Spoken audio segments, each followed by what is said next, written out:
আসসালামু আলাইকুম ভাইপোরা, কি অবস্থা সবার? আশা করি সবাই অনেক ভালো আছো। তো আমাদের বায়োলজি ফার্স্ট পেপার বইয়ের মাঝে সবচেয়ে ছোট, সবচেয়ে পিচ্ছি, সবচেয়ে কিউট অধ্যায় ব্রায়োফাইটা এবং টেরিডোফাইটার প্রথম লেকচারে তোমাদের সবাইকে স্বাগতম। এই অধ্যায়টা যদিও মাত্র 11 পেজের একটা অধ্যায়, মাত্র 11 পেজের একটা অধ্যায়। অন্যান্য চ্যাপ্টার তো দেখছো আশা করি যে বিশাল বিশাল বড় বড় চ্যাপ্টার, বাট মাত্র 11 পেজের একটা চ্যাপ্টার হচ্ছে ব্রায়োফাইটা টেরিডোফাইটা। কিন্তু এখান থেকে কিন্তু সৃজনশীলের প্রশ্ন আসে। যখন হচ্ছে ফুল সিলেবাসে প্রশ্ন হয় তখন কিন্তু এই অধ্যায় থেকে সৃজনশীলে প্রশ্ন আসে এবং খুবই বাচ্চা লেভেলের প্রশ্ন আসে। ঠিক আছে, ব্রায়োফাইটা এবং টেরিডোফাইটার মাঝে পার্থক্য উল্লেখ করো। সো বেসিক যদি তোমার ক্লিয়ার না থাকে তাহলে অনেক যে পড়াশোনা করবা, অনেক পড়াশোনা করেও কিন্তু এই অধ্যায়ের যে সৃজনশীল প্রশ্নগুলো আসবে সেগুলো কিন্তু অনেক ক্ষেত্রে অনেকে আনসার করতে পারবে না। ঠিক আছে, সো আজকে চেষ্টা করবো আমরা একদম বেসিক থেকে বুঝাইতে। এবং এই অধ্যায়ে আমরা দেখবো যে দুইটা উদ্ভিদ নিয়ে কথাবার্তা বলা হয়েছে।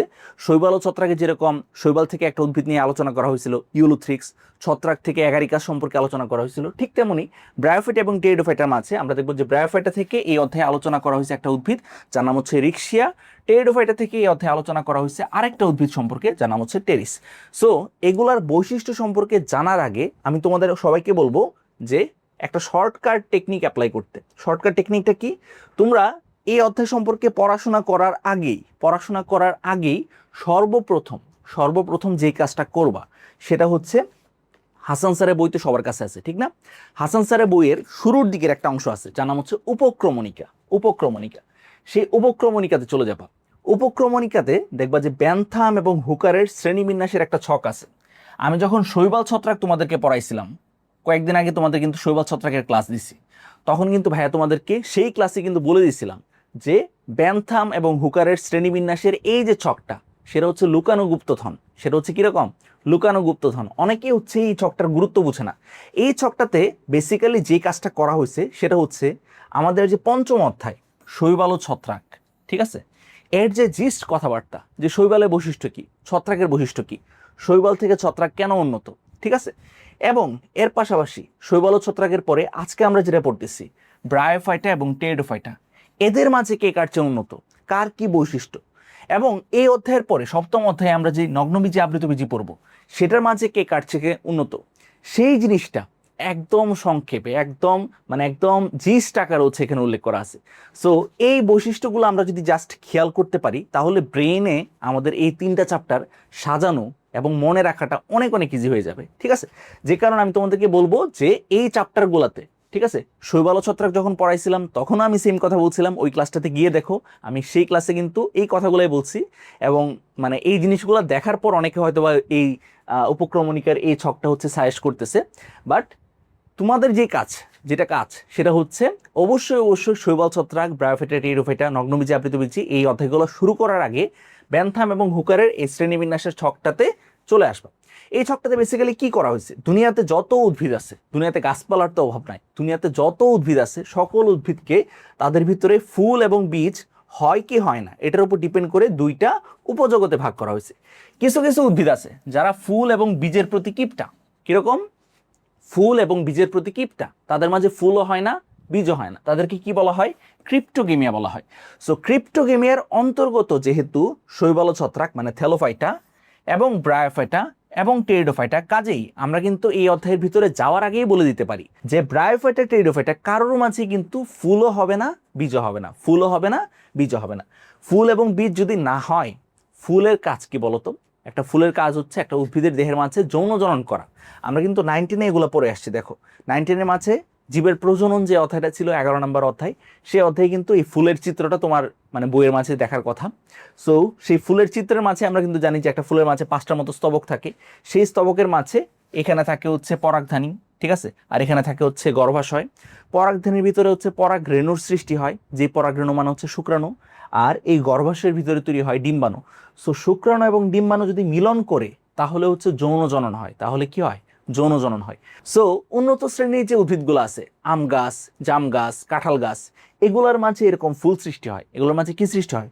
ফুল সৃষ্টি হয়। ফুল সৃষ্টি হইলে ফুলের ভিতরেই এই শুক্রাশয়, ডিম্বাশয় মানে হচ্ছে তোমার পরাগধানী, তারপর হচ্ছে গর্ভাশয়, এগুলো থাকলে হচ্ছে এখান থেকে ইজিলি হচ্ছে শুক্রাণু ডিম্বাণু মিলন করে যৌন জননটা করতে পারে। কিন্তু আজকে আমরা যাদের সম্পর্কে পড়াশোনা করতেছি সেই ব্রায়োফাইটা এবং টেরিডোফাইটাতে যেহেতু ফুল সৃষ্টি হয় না, ফুল সৃষ্টি না হইলে এদের যদি যৌন জনন করতে হয় এদের যদি যৌনজনন করতে হয়, যৌনজননের জন্য নিশ্চয়ই একটা পুং জননাঙ্গ লাগবে, নিশ্চয়ই একটা স্ত্রী জননাঙ্গ লাগবে, ঠিক আছে, কারণ এদের মাঝে তো ফুল নাই। সো এজন্যই দেখা যায় যে এদের মাঝে পুং জননাঙ্গ হিসেবে একটা জিনিস থাকে যেটাকে বলা হয় অ্যান্থেরিডিয়াম। এদের মাঝে পুং জননাঙ্গ হিসেবে কি থাকে? অ্যান্থেরিডিয়াম থাকে। এদের মাঝে পুং জননাঙ্গ হিসেবে কি থাকে? অ্যান্থেরিডিয়াম থাকে। এই অ্যান্থেরিডিয়ামের কথা একটু পরে আমি যখন মেইন বই পড়াবো তখন দেখবো যে পাইতেছো। এদের মাঝে স্ত্রী জননাঙ্গ হিসেবে থাকে আর্কিগোনিয়াম। সো 9-10-এ যেটা তুমি না বুঝে মুখস্থ করছো, আশা করি এই আনসারটা পেয়ে গেছো যে কেন এদের মাঝে পুং জননাঙ্গ হিসেবে অ্যান্থেরিডিয়াম থাকতে হয়, কেন এদের মাঝে স্ত্রী জননাঙ্গ হিসেবে আর্কিগোনিয়াম থাকতে হয়, ঠিক আছে। অ্যান্থেরিডিয়াম জিনিসটা হচ্ছে অনেকটা নাশপাতি আকৃতির, আর আর্কিগোনিয়াম জিনিসটা হচ্ছে এরকম ফ্লাস্ক আকৃতির, এরকম ফ্লাস্ক আকৃতির। এটা হচ্ছে জননাঙ্গ, স্ত্রী জননাঙ্গ। সো যেহেতু এই যে ব্রায়োফাইটা, টেরিডোফাইটা বা নগ্নবীচি, এই 3 ধরনের যে উদ্ভিদ আছে, সেই উদ্ভিদের মাঝে ফুল সৃষ্টি হয় না, বা ফুল সৃষ্টি হইলেও ফুলের মাঝে সবগুলো পার্ট থাকে না, বা এদের ফুলটাকে আমরা বলতে পারি অনুন্নত প্রকৃতির ফুল। কাজেই এদের ক্ষেত্রে হচ্ছে পুং জননাঙ্গ হিসেবে আলাদা জননাঙ্গ থাকতে হয়, স্ত্রী জননাঙ্গ হিসেবে আলাদা জননাঙ্গ থাকতে হয়, কারণ এদের মাঝে তো ফুল নাই। এই জন্যই এদের মাঝে হচ্ছে যেহেতু পুং জননাঙ্গ হিসেবে অ্যান্থেরিডিয়াম থাকে এবং স্ত্রী জননাঙ্গ হিসেবে আর্কিগোনিয়াম থাকে, আর্কিগোনিয়াম যেহেতু থাকে, এজন্য এই যে 3 প্রকারের উদ্ভিদ, ব্রায়োফাইটা, টেরিডোফাইটা, নগ্নবীচি বা জিমনোস্পার্ম, এই 3 প্রকারের উদ্ভিদকে বলা হয় আর্কিগোনিয়েট উদ্ভিদ, আর্কিগোনিয়েট উদ্ভিদ। কাজেই এটা কিন্তু আমাদের অ্যাডমিশনের জন্য ইম্পর্টেন্ট। অ্যাডমিশনে এটা আসতে পারে যে নিচের কোন উদ্ভিদটি একটি আর্কিগোনিয়েট উদ্ভিদ, আর্কিগোনিয়েট উদ্ভিদ কোনটা? সো আর্কিগোনিয়েট উদ্ভিদ মানে কি? যাদের ভিতরে স্ত্রী জননাঙ্গ হিসেবে কি থাকে? আর্কিগোনিয়াম থাকে। কাদের ভিতরে স্ত্রী জননাঙ্গ হিসেবে আর্কিগোনিয়াম থাকে? 3টা উদ্ভিদ, একটা হচ্ছে ব্রায়োফাইটা, 2 নাম্বার টেরিডোফাইটা এবং 3 নাম্বার হচ্ছে জিমনোস্পার্ম বা নগ্নবীচি। কাজে ব্রায়োফাইটার গঠন আমরা যখন দেখাবো তখনও সেখানে আমরা চিন্তা করতেছি যে জননাঙ্গ হিসেবে কি থাকবে? আর্কিগোনিয়াম থাকবে, স্ত্রী জননাঙ্গ হিসেবে থাকবে আর্কিগোনিয়াম, পুং জননাঙ্গ হিসেবে থাকবে অ্যান্থেরিডিয়াম। টেরিডোফাইটার গঠন আমরা যখন দেখব তখনও আমরা দেখব যে এর ভিতরে হচ্ছে পুং জননাঙ্গ হিসেবে থাকবে অ্যান্থেরিডিয়াম এবং স্ত্রী জননাঙ্গ হিসেবে থাকবে আর্কিগোনিয়াম। সেমলি হচ্ছে জিমনোস্পার্ম বা নগ্নবীজি আমরা যখন পড়াবো তখনও কিন্তু এই কথাগুলো চলে আসবে। এবং আমরা কিন্তু এটাও জেনে গেলাম যে কেন এদের ভিতরে আর্কিগোনিয়াম থাকে, কারণ এদের ভিতরে হচ্ছে কোনো ধরনের ফুল সৃষ্টি হয় না। ফুল সৃষ্টি হলে ফুলের ভিতরে ওই পুংস্তবক স্ত্রীস্তবক থাকতে পারতো, যেহেতু ফুল সৃষ্টি হয় না কাজেই আলাদা আলাদা জননাঙ্গ থাকতে হয়, ঠিক আছে। এরকমভাবে বেসিক থেকে বুঝতে হবে, বেসিক থেকে যদি না বুঝো তাহলে হচ্ছে ঝামেলা, ঠিক আছে। যে কারণে কিন্তু বায়োলজি অনেক ক্ষেত্রে মুখস্থ করতে হয়, বাট বেসিকটা বুঝলে যে একদম সহজ, জিনিসগুলো হচ্ছে আলাদা। যার কিনা ফুল নাই তার ক্ষেত্রে আলাদা আলাদা জননাঙ্গ থাকবে, ঠিক আছে। আচ্ছা, এবার আসো আমরা যে 5ম অধ্যায় অর্থাৎ শৈবাল ও ছত্রাক অধ্যায়ে পড়াশোনা যে করলাম, যে শৈবাল, ছত্রাক, এগুলা থেকে আজকে আমরা যাদের সম্পর্কে পড়াশোনা করব তারা কিন্তু উন্নত প্রকৃতির, তারা কিন্তু উন্নত প্রকৃতির। শৈবাল ও ছত্রাককে বলা হইতো থ্যালোফাইটা। শৈবাল ও ছত্রাককে কি বলা হতো? থ্যালোফাইটা বলা হতো। কারণ কি? কারণ আমরা মনে রাখবো যে শৈবাল, শৈবাল মানে কি? শেওলা, পানিতে ভাসমান শেওলা। একটু চিন্তা করে দেখো, পানিতে ভাসমান শেওলা। সো শেওলার মাঝে তার দেহটাই কত পিচ্ছি একটা দেহ, ঠিক না? সো এই দেহের মাঝে কোনটা যে মূল, কোনটা যে কাণ্ড, কোনটা যে পাতা, কোনোভাবেই কিন্তু আলাদা করা যায় না। কাজেই এই যে থ্যালোফাইটার অন্তর্গত শৈবাল ছত্রাক, এদের দেহকে কিন্তু মূল কাণ্ড পাতায় আলাদা করা যায় না। সো আজকে আমরা যে ব্রায়োফাইটা, টেরিডোফাইটা পড়বো, এদের দেহের মাঝে আমরা দেখবো যে এখান থেকে কিছু উন্নতি আসছে, এখান থেকে কিছু ফিচারে উন্নতি আসছে। যেমন ব্রায়োফাইটাতে দেখো, এর দেহের মাঝে কোনো ধরনের মূল ছিল না, শৈবাল ছত্রাকে কিন্তু কোনো ধরনের মূল ছিল না। কিন্তু ব্রায়োফাইটাতে, ব্রায়োফাইটার দেহকেও মূলকাণ্ড পাতায় আলাদাভাবে ভাগ করা যায় না, ঠিক আছে, বাট এর দেহের মাঝে কিন্তু মূলের পরিবর্তে রাইজোয়েট সৃষ্টি হয়। মূলের পরিবর্তে কি সৃষ্টি হয়? রাইজোয়েট সৃষ্টি হয়। তার মানে মূলের মতো দেখতে কিছু একটা জিনিস এর ভিতরে আছে। ব্রায়োফাইটার গঠন আমরা যখন পড়বো আজকে তখন দেখবো যে এর ভিতরে রাইজোয়েট বলে একটা জিনিস আছে। রাইজোয়েট জিনিসটা কি? রাইজোয়েট জিনিসটা হচ্ছে অনেকটা দাড়ির মতো, ঠিক আছে, আমাদের যে ছেলেদের যে দাড়ি সৃষ্টি হয় দাড়ির মতো। আমি তোমাদেরকে দেখাই চিত্রটা, এই চিত্রটা খেয়াল করো, এটা হচ্ছে রাইজোয়েট, এটা হচ্ছে রাইজোয়েট। এই যে ছোট ছোট যে জিনিসগুলো দেখতেছি আমরা, এগুলো হচ্ছে রাইজোয়েট। সো শৈবাল ও ছত্রাকে কিন্তু কোনো ধরনের মূলের মতো এরকম রাইজোয়েট ছিল না, তাদের দেহের মাঝে কোনো মূলই ছিল না। কোনটা যে মূল, কোনটা যে কাণ্ড, কোনটা যে পাতা, আমরা কোনোভাবেই হচ্ছে আলাদা করতে পারছিলাম না। বাট সেখান থেকে যেহেতু আমাদের ব্রায়োফাইটা উন্নত, কাজেই এর ভিতরে কিন্তু আমরা দেখতে পারবো যে মূলের মতো অঙ্গ সৃষ্টি হইতেছে, মূলের মতো অঙ্গ সৃষ্টি হইতেছে, এবং সেই অঙ্গগুলোকে কি বলা হয়? রাইজোয়েট বলা হয়। সেই অঙ্গগুলোকে কি বলা হয়? রাইজোয়েট বলা হয়, ঠিক আছে। আশা করি হচ্ছে বুঝতে পারছো যে কেন শৈবাল ছত্রাক থেকে ব্রায়োফাইটা উন্নত। এবার আসো টেরিডোফাইটা। সো ব্রায়োফাইটা থেকে টেরিডোফাইটা আরো উন্নত, কারণ টেরিডোফাইটার মাঝে প্রকৃত মূলই থাকে। প্রকৃত কি থাকে? মূলই থাকে। এর দেহের মাঝে মূল, কাণ্ড, পাতা এই তিনটা জিনিসই কিন্তু থাকে, ঠিক আছে। টেরিডোফাইটার মাঝে আমাদের বইতে যেই উদাহরণটা দেওয়া আছে সেটা হচ্ছে টেরিস। টেরিস গাছ দেখো, টেরিস গাছ দেখলে কিন্তু আমরা বুঝতেছি যে এর মাঝে এটা হচ্ছে পাতা, এখানে মাঝখানে থাকে হচ্ছে কাণ্ড, এর নিচে থাকে হচ্ছে মূল। সো এর দেহকে কিন্তু একদম সুস্পষ্টভাবে মূল, কাণ্ড, পাতায় বিভক্ত করা যাচ্ছে। অন্যদিকে যেই ব্রায়োফাইটা বা রিক্সের কথা আমরা পড়তেছি, সেই রিক্সের মাঝে কিন্তু প্রকৃত মূল থাকে না, বাট মূলের পরিবর্তে কি থাকে, রাইজোয়েট থাকে, মূলের পরিবর্তে রাইজোয়েট থাকে। সো বৈশিষ্ট্যগুলো আশা করি হচ্ছে এরকমভাবে তুলনা করে পড়ার মাধ্যমে তোমার ব্রেনে কিন্তু ইজিলি হচ্ছে আমি ঢুকাইতে পারতেছি। এরপর আসো যে ব্রায়োফাইটা থেকে টেরিডোফাইটা আরও কিভাবে উন্নত। আমরা কিন্তু দেখছিলাম যে শৈবাল ছত্রাক, শৈবাল ছত্রাকের মাঝে কোনো ধরনের ভাস্কুলার টিস্যু ছিল না, কোনো ধরনের ভাস্কুলার টিস্যু ছিল না। ভাস্কুলার টিস্যু এটা মানে কি, ভাস্কুলার টিস্যু আমরা যদি লিখি একটু, এটা কিন্তু শৈবাল ছত্রাকের ক্লাসেও ভাই বলছি, ভাস্কুলার টিস্যু। ভাস্কুলার মাঝে ভাস কথাটা যে আছে, বাস থেকে আমরা মনে রাখতে পারি বাসের কথা। বাস কি করে, পরিবহনের কাজ করে। একটা উদ্ভিদের মাঝে যেই খাবার তৈরি হইতেছে, বা একটা উদ্ভিদ যে মাটি থেকে হচ্ছে পানি শোষণ করে বা খনিজ লবণ শোষণ করে, সেটা তার সমগ্র দেহে পরিবহনের কাজটা করে হচ্ছে যে টিস্যু, সেটাকে বলা হয় ভাস্কুলার টিস্যু। ভাস্কুলার টিস্যু হইতে পারে দুই রকমের, একটা হচ্ছে জাইলেম আর একটা হচ্ছে ফ্লুয়েম। সো জাইলেম ফ্লুয়েম এটা কিন্তু হচ্ছে শৈবাল ছত্রাকে আমরা কোনোভাবেই পাই নাই, শৈবাল ছত্রাকে কোনোভাবেই পাই নাই। এবং ব্রায়োফাইটাতেও আমরা দেখবো যে ভাস্কুলার টিস্যু নাই, বা ব্রায়োফাইটাতেও ভাস্কুলার টিস্যু নাই। কিন্তু ব্রায়োফাইটা থেকে যেহেতু টেরিডোফাইটা উন্নত, কাজেই টেরিডোফাইটাতে গিয়ে আমরা দেখবো যে ভাস্কুলার টিস্যু আছে, টেরিডোফাইটাতে গিয়ে দেখবো আমরা ভাস্কুলার টিস্যু আছে। এবং যেহেতু ভাইয়া বলতেছি যে এই থ্যালোফাইটা থেকে ব্রায়োফাইটা উন্নত, ব্রায়োফাইটা থেকে টেরিডোফাইটা উন্নত, টেরিডোফাইটা থেকে নগ্নবীজি উন্নত, নগ্নবীজি থেকে আবৃতবীজি উন্নত, কাজেই যদি হচ্ছে অ্যাডমিশনে এই প্রশ্নটা আসে যে সর্বপ্রথম কোন উদ্ভিদে ভাস্কুলার টিস্যু পাওয়া যায়, আনসার হচ্ছে টেরিডোফাইটাতে। আনসার হচ্ছে কি, টেরিডোফাইটাতে। টেরিডোফাইটাতে গিয়ে সর্বপ্রথম ভাস্কুলার টিস্যু পাওয়া যায়, অর্থাৎ জাইলেম ফ্লুয়েম এটাতে গিয়ে সর্বপ্রথম পাওয়া যায়। ঠিক আছে, এই তথ্যগুলো হচ্ছে মনে রাখতে হবে। এই তথ্যগুলো মনে রেখে তারপর যখন হচ্ছে মেইন বই থেকে তুমি যখন হচ্ছে বিভিন্ন বৈশিষ্ট্য পড়তে যাবা, ঠিক আছে, মেইন বইয়ের মাঝে এই যে ব্রায়োফাইটা টেরিডোফাইটার যে বিভিন্ন বৈশিষ্ট্য আছে সেগুলো যখন পড়তে যাবা, এরপর দেখবা যে হচ্ছে ইজি হয়ে গেছে, ঠিক আছে। আমরা যা যা হচ্ছে মোটামুটি জানার দরকার সেগুলো জেনে গেছি।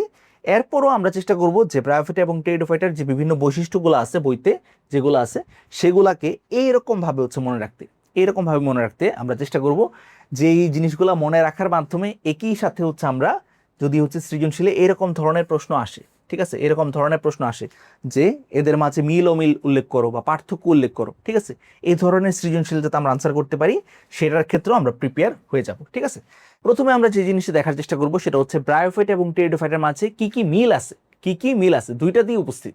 একটা মিল কিন্তু আমরা ইতিমধ্যে জানি যে দুইজনই যেহেতু ক্রিপ্টোগামিয়ার অন্তর্গত, কাজেই দুজনের কারোর মাঝে হচ্ছে কি সৃষ্টি হবে না, ফুলও সৃষ্টি হবে না, বীজও সৃষ্টি হবে না। এটা হচ্ছে এক নাম্বার এদের মাঝে থাকা মিল। এরপর দুই নাম্বার মিল কি, এরা প্রত্যেকেই হচ্ছে সবুজ, ক্লোরোফিল যুক্ত এবং সে কারণে সবুজে, অর্থাৎ নিজের খাবার নিজে তৈরি করতে পারে। তিন নাম্বার হচ্ছে এদের উভয়েরই কিন্তু ভ্রূণ সৃষ্টি হয়। ঠিক আছে, আমরা দেখবো ব্রায়োফাইটাতেও ভ্রূণ সৃষ্টি হচ্ছে, টেরিডোফাইটাতেও কিন্তু ভ্রূণ সৃষ্টি হচ্ছে।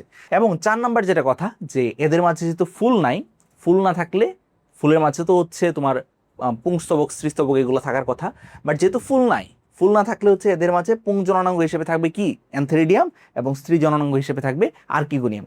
যেহেতু এদের অ্যান্থেরিডিয়াম আর্কিগোনিয়াম থাকে, কাজেই এজন্য এদেরকে কি বলা হয়, আর্কিগোনিয়েট উদ্ভিদ বলা হয়, এদেরকে বলা হয় আর্কিগোনিয়েট উদ্ভিদ। এবং আমরা যখন সামনের দিকে চ্যাপ্টারে যাব তখন দেখবো যে নগ্নবীজিকেও বলা হয় হচ্ছে আর্কিগোনিয়েট উদ্ভিদ, কারণ নগ্নবীজির মাঝেও ফুল পাওয়া যায়, ঠিক আছে, বাট ফুলের মাঝে হচ্ছে গর্ভাশয় থাকে না, যে কারণে তার ক্ষেত্রে কি থাকে, তার ক্ষেত্রে হচ্ছে আর্কিগোনিয়াম থাকে। এই তথ্যগুলো হচ্ছে ভালো করে মনে রাখতে হবে, ভালো করে যদি মনে না রাখো তাহলে কিন্তু সমস্যা হবে। এবং আরেকটা কথা যেটা, সেটা হচ্ছে এদের জননাঙ্গ হচ্ছে বহুকোষী। এদের জননাঙ্গ কিরকম, বহুকোষী, অনেকগুলো কোষ নিয়ে হচ্ছে জননাঙ্গ গঠিত, এবং সেই অনেকগুলো কোষের মাঝখানে থাকে সাধারণত ডিম্বাণু, ঠিক আছে, বা শুক্রাণু। সাধারণত ডিম্বাণু আমরা চিন্তা করতে পারি, ডিম্বাণু ধরো এটা, সেটা থাকবে একদম মাঝখানে, এবং চারপাশে এই যে কোষগুলো আমরা রাখলাম, সেই কোষগুলা থেকে কোনো ধরনের নতুন উদ্ভিদের সৃষ্টি হয় না। সো যেহেতু শুক্রাণু ডিম্বাণুর চারপাশে থাকা কোষগুলা থেকে কোনো ধরনের নতুন উদ্ভিদের সৃষ্টি হয় না, কাজেই সেই কোষগুলাকে বলা হয় বন্ধা কোষ। আমাদের সমাজে সাধারণত যার কিনা যেই মহিলার কিনা হচ্ছে কোনো বাচ্চা হয় না, তাকে কি বলা হয়, তাকে বলা হয় বন্ধা।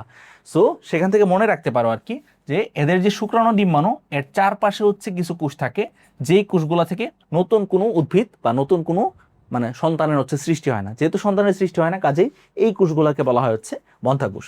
সো যেটা মনে রাখবা যে ব্রায়োফাইটা টেরিডোফাইটা যেটাই হোক না কেন, এদের দুজনের মাঝেই জননাঙ্গ হচ্ছে বহুকোষী হয় এবং সেটা হচ্ছে বন্ধ্যা কোষের আবরণ দিয়ে আবৃত থাকে। ঠিক আছে, এই চারটা তথ্য হচ্ছে এদের মাঝে থাকা মিল, এই চারটা তথ্য হচ্ছে এদের মাঝে থাকা মিল। এবার আসো এদের মাঝে কি কি অমিল আছে।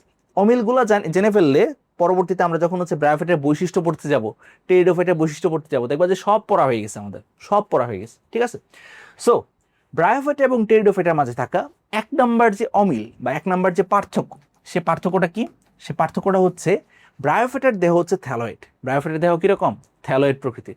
থ্যালয়েড আমরা কাদেরকে বলতেছিলাম? দেখো এই জিনিসগুলো কিন্তু আমরা শৈবাল ছত্রাক যখন পড়ছিলাম তখন কিন্তু সেই ক্লাসে ভাইয়া বলছিলাম। দেখো আমি আবার হচ্ছে তোমাদেরকে একটু মনে করাই দিই যে যাদের দেহকে কিনা মূল কাণ্ড পাতায় আমরা বিভক্ত করতে পারি না, কোনটা যে মূল, কোনটা যে কাণ্ড, কোনটা যে পাতা, সেটাতে আমরা সুস্পষ্টভাবে বিভক্ত করতে পারি না, তাদেরকে কি বলা হয়? তাদেরকে বলা হয় থ্যালয়েড প্রকৃতির উদ্ভিদ। তাদেরকে কি বলা হয়?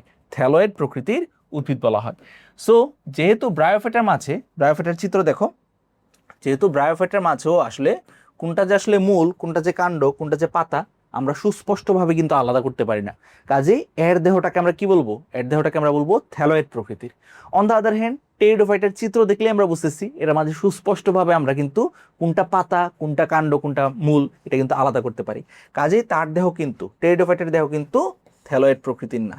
টেরিডোফাইটার দেহ কিন্তু থ্যালয়েড প্রকৃতির না, এটা কিন্তু মূল কাণ্ড পাতায় সুন্দরভাবে হচ্ছে পৃথকযোগ্য। এটা হচ্ছে এক নাম্বার বৈশিষ্ট্য, এক নাম্বার হচ্ছে অমিল।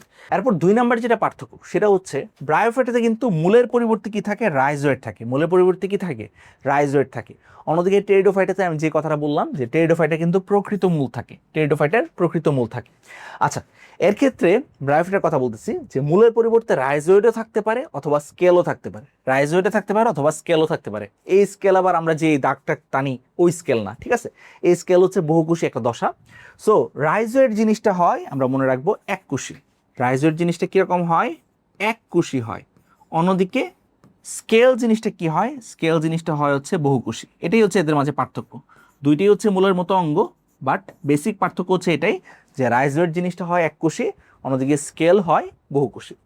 তাহলে এদের মাঝে থাকবে হচ্ছে হয় রাইজোয়েট অথবা স্কেল, অথবা দুইটাই থাকতে পারে। অন্যদিকে টেরিডোফাইটাতে প্রকৃত মূল থাকবে। তিন নাম্বার যেটা পার্থক্য, সেটা হচ্ছে ব্রায়োফাইটাতে কিন্তু কোনো ধরনের ভাস্কুলার টিস্যু নাই। যে কথাটা ভেবে বলছিলাম যে ব্রায়োফাইটাতে জাইলেম ফ্লোয়েম এগুলো কোনোটা কিন্তু থাকে না, কিন্তু টেরিডোফাইটাতে কিন্তু হচ্ছে ভাস্কুলার টিস্যু আছে এবং এরাই হচ্ছে পৃথিবীর প্রথম, ঠিক আছে, এই কথাটা ভালো করে মনে রাখবা যে এরাই হচ্ছে পৃথিবীর প্রথম ভাস্কুলার উদ্ভিদ। পৃথিবীর প্রথম ভাস্কুলার উদ্ভিদ, এটা কিন্তু হচ্ছে অ্যাডমিশন টেস্টে আসতে পারে যে নিচের কোনটি পৃথিবীর প্রথম ভাস্কুলার উদ্ভিদ? আনসার হচ্ছে টেরিডোফাইটা। আনসার হচ্ছে কি? টেরিডোফাইটা। আশা করি হচ্ছে বুঝতে পারছো। চার নাম্বার যেটা পার্থক্য, এটা খুবই গুরুত্বপূর্ণ। এটা অনেক ক্ষেত্রে হচ্ছে ক্লিয়ার করা হয় না এবং বইতে তো কোনো ধরনের ব্যাখ্যাই নাই, ঠিক আছে? যেটা ভালো করে মনে রাখবা যে ব্রায়োফাইটার দেহ হচ্ছে প্রধানত গেমিটোফাইটিক। প্রধানত কিরকম? গেমিটোফাইটিক বা হ্যাপ্লয়েড। ব্রায়োফাইটার দেহটা কিরকম? গেমিটোফাইটিক। ব্রায়োফাইটার প্রধান যে দেহ সেটা হচ্ছে গেমিটোফাইটিক কিংবা লিঙ্গধর। এই শব্দটা হচ্ছে সাধারণত উদ্দীপকে দেওয়া থাকে। উদ্দীপকে কি দেওয়া থাকে? উদ্দীপকে গেমিটোফাইটিক কথাটা থাকতে পারে, না থাকতে পারে, বাট অনেক ক্ষেত্রে হচ্ছে লিঙ্গধর, রেণুধর, এই টাইপের হচ্ছে শব্দ দেওয়া থাকে, ঠিক আছে? সো লিঙ্গধর এটা কই থেকে আসছে? এটা আসছে গেমিটোফাইটিক কথাটা থেকে। গেমিটোফাইটিক এটা আসছে হচ্ছে গেমেট থেকে। গেমেট মানে হচ্ছে শুক্রাণু কিংবা ডিম্বাণু। শুক্রাণু ডিম্বাণুর মিলনের ফলেই হচ্ছে সাধারণত যৌন জনন প্রক্রিয়া সম্পন্ন হয়। সো সেখান থেকে লিঙ্গধর কথাটা আসছে আর কি। সো এটার ব্রায়োফাইটার যে প্রধান দেহ সেটা কিরকম? সেটা হয় হচ্ছে গেমিটোফাইটিক বা লিঙ্গধর, অথবা যেই কথাটা আমরা সচরাচর জানি, যেটা বললেই তুমি বুঝতে পারবা যে এইগুলো দ্বারা আসলে কি বোঝায়, সেটা হচ্ছে হ্যাপ্লয়েড। ব্রায়োফাইটার প্রধান যে দেহ সেটা হচ্ছে হ্যাপ্লয়েড কিংবা এন সংখ্যক ক্রোমোজোম বিশিষ্ট, অর্থাৎ এর যে দেহের মাঝে যে কোনো একটা কোষ, ঠিক আছে? আমরা এই যে ব্রায়োফাইটটা, ঠিক আছে, রিক্সিয়া, এটার দেহের যে কোনো একটা কোষ যদি আমরা নিই, যে কোনো একটা কোষ ধরো নিছি, আমরা নিয়ে এটা জুম করলাম, আমরা কি দেখব? আমরা দেখব যে এর যে ক্রোমোজোম সেগুলো একটা একটা একটা এরকম ভাবে সাজানো আছে। অন্যদিকে টেরিডোফাইটার দেহটা হচ্ছে ডিপ্লয়েড প্রকৃতির, ঠিক আছে? এটা হচ্ছে আমরা কি মনে রাখবো? এটা হচ্ছে হ্যাপ্লয়েড প্রকৃতির। এর মূল দেহটা হচ্ছে হ্যাপ্লয়েড প্রকৃতির। অন্যদিকে টেরিসের দেহটা হচ্ছে ডিপ্লয়েড প্রকৃতির, 2n সংখ্যক ক্রোমোজোম বিশিষ্ট। অর্থাৎ এর যে কোনো একটা কোষ, ধরো পাতার এই কোষটা আমরা নিলাম, এই কোষটা নিয়ে সেটাকে জুম করে দেখলাম, জুম করে দেখলে আমরা কি দেখব যে এর ভিতরে ক্রোমোজোমগুলো এরকমভাবে দুইটা দুইটা, ঠিক আছে, দুইটা এরকম করে হচ্ছে জোড়া বেঁধে আছে, ঠিক আছে।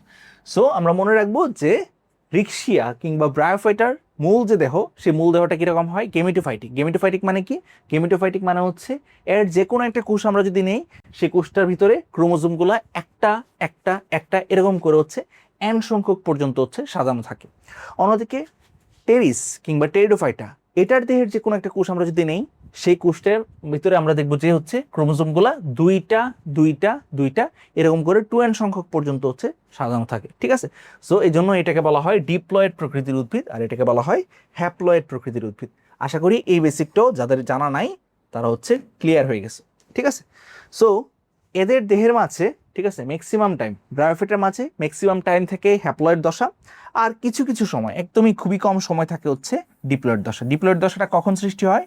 যখন জাইগোট সৃষ্টি হয়, যখন জাইগোট সৃষ্টি হয় কেবলমাত্র তখনই গিয়ে হচ্ছে ডিপ্লয়েড কন্ডিশন থাকে।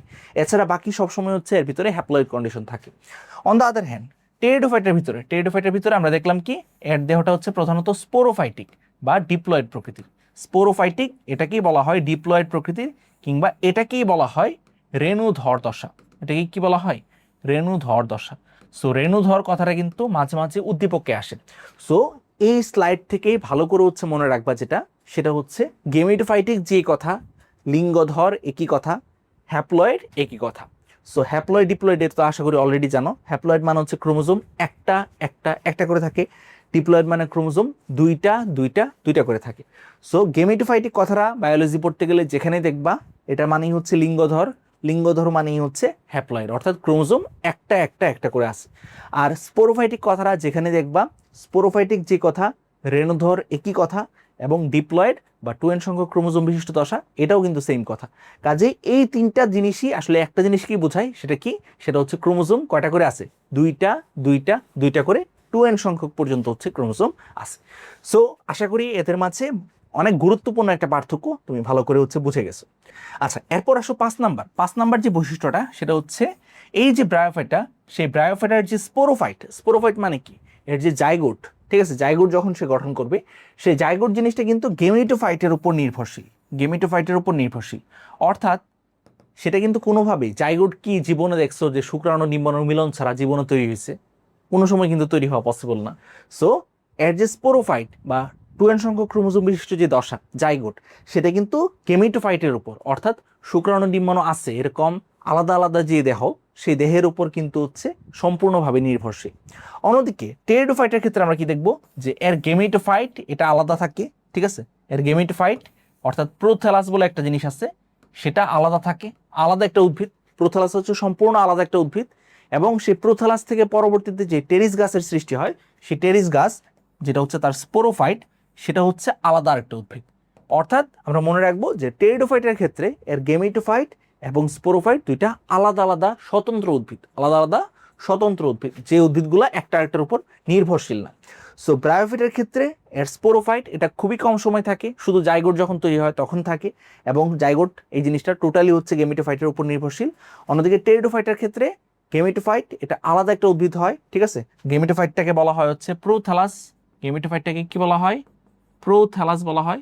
সেই প্রোথ্যালাস হচ্ছে আলাদা একটা উদ্ভিদ, এবং এর যে মেইন দেহ স্পোরোফাইট, সেই স্পোরোফাইট যেটা হচ্ছে টেরিস গাছ, ঠিক আছে, পরিণত টেরিস গাছ, সেই টেরিস গাছ আলাদা একটা উদ্ভিদ। দুইটাই হচ্ছে স্বতন্ত্র, দুইটাই হচ্ছে আলাদা আলাদাভাবে বাঁচতে পারে, ঠিক আছে, স্বতন্ত্র উদ্ভিদ। সো একটা আরেকটার উপর কিন্তু নির্ভরশীল না। এটা হচ্ছে এদের মাঝে আরেকটা গুরুত্বপূর্ণ পার্থক্য। এবং ব্রায়োফাইটের মাঝে যতগুলা স্পোর হবে, যতগুলা স্পোর তৈরি হবে, তারা তো যৌন জনন করতেই পারে, যেহেতু অ্যান্থেরিডিয়াম আর্কিগোনিয়াম এগুলো আছে, বা এদের ভিতরে যেহেতু শুক্রাণু ডিম্বাণু তৈরি হয়, যৌন জনন করতে পারে, বাট যৌন জননে তেমন একটা আগ্রহী না। এরা ম্যাক্সিমাম ক্ষেত্রেই যেই প্রসেস হচ্ছে প্রজনন করে থাকে, সেটা হচ্ছে স্পোর বা রেণুর মাধ্যমে।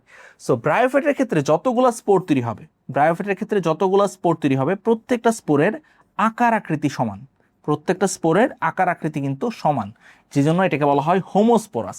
হোমো কথাটা বায়োলজি পড়তে গেলে যেখানেই পাবা, হোমো মানে হচ্ছে সমান, হোমো মানে হচ্ছে মনে রাখবা সমান, ঠিক আছে, হোমো মানে হচ্ছে সমান। অন্যদিকে টেরিডোফাইটের মাঝে যে স্পোরগুলা তৈরি হয়, সেগুলা সমান প্রকৃতির হইতে পারে, মানে সবগুলা স্পোর সমান। অথবা এরকম হইতে পারে যে কোনো একটা স্পোর ছোট, কোনো একটা স্পোর বড়, কোনো একটা স্পোর এরকম চ্যাপ্টা প্রকৃতির, ঠিক আছে।